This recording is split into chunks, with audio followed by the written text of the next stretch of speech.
രമ്യാസ് വേൾഡിലേക്ക് എൻ്റെ എല്ലാ കൂട്ടുകാർക്കും ഒരിക്കൽ കൂടി സ്വാഗതം. അപ്പം ഞാനിന്നേ വളരെ ഈസി ആയിട്ട് തേങ്ങയൊന്നും ചേർക്കാതെ പെട്ടെന്ന് ഉണ്ടാക്കിയെടുക്കാൻ പറ്റിയ മോര് കാച്ചിയതിൻ്റെ റെസിപ്പി ആയിട്ടാണ് കൂട്ടുകാർ വന്നിരിക്കുന്നത്.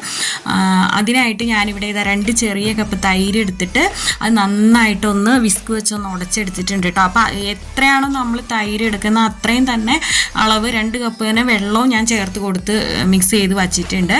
അപ്പോൾ സ്വല്പം പുളിയുള്ള തൈര് എടുക്കുന്നതാണ് കേട്ടോ കൂട്ടുകാരെ നല്ലത്. പുളി ഒട്ടുമില്ലാത്ത തൈര് കൊള്ളില്ല കേട്ടോ. നമ്മൾ മോരുകറി റെഡിയാക്കുമ്പോൾ കുറച്ച് പുളി വേണം കേട്ടോ.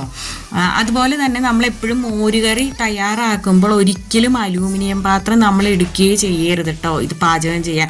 കാരണം കെമിക്കൽ റിയാക്ഷനൊക്കെ ഉള്ളതുകൊണ്ട് തന്നെ നമ്മളെപ്പോഴും മൺപാത്രത്തിൽ ഉണ്ടാക്കുകയാണെങ്കിൽ അതാണ് ഏറ്റവും നല്ലത് കേട്ടോ കൂട്ടുകാരെ. അപ്പോൾ അതിനായിട്ട് മൺചട്ടി അടുപ്പത്ത് വെച്ചു. 2 ടേബിൾ സ്പൂൺ വെളിച്ചെണ്ണ ചേർത്ത് കൊടുത്തു. അതിലേക്ക് കടുകും ഉലുവയും 1/2 ടീസ്പൂൺ ചേർത്ത് പൊട്ടിച്ചു.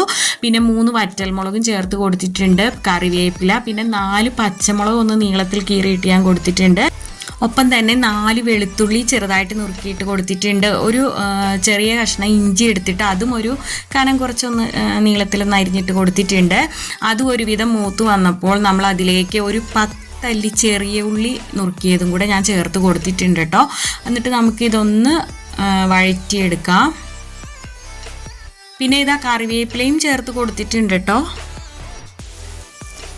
അപ്പം ഇനി ഇത് നമുക്ക് ഒന്ന് ലോ ഫ്ലെയിമിൽ വെച്ചിട്ടൊന്ന് വഴറ്റിയെടുക്കാം.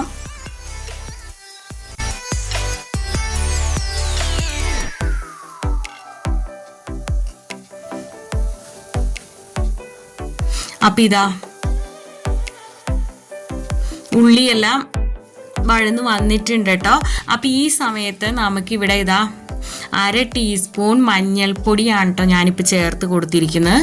ഇനി അതൊന്ന് മിക്സ് ചെയ്യാം.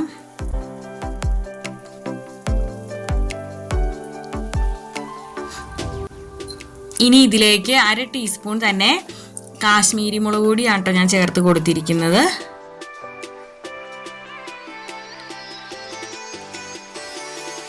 ഇനി ഇതാ നമ്മൾ ആദ്യം ഉടച്ചെടുത്ത് വച്ചിരിക്കുന്ന ആ മോരുണ്ടല്ലോ അത് നമുക്ക് ഇതിലേക്ക് കുറേശ്ശെയായിട്ട് ഒഴിച്ചു കൊടുക്കാം കേട്ടോ.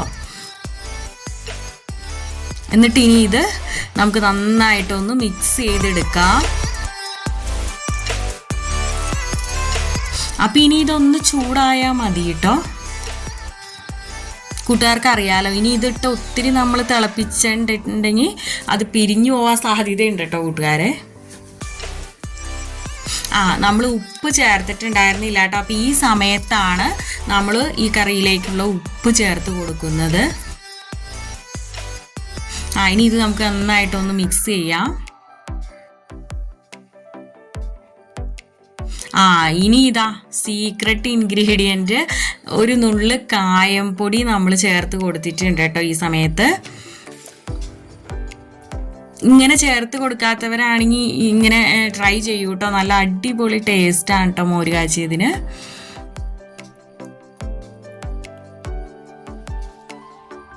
സിമ്പിളല്ലേ,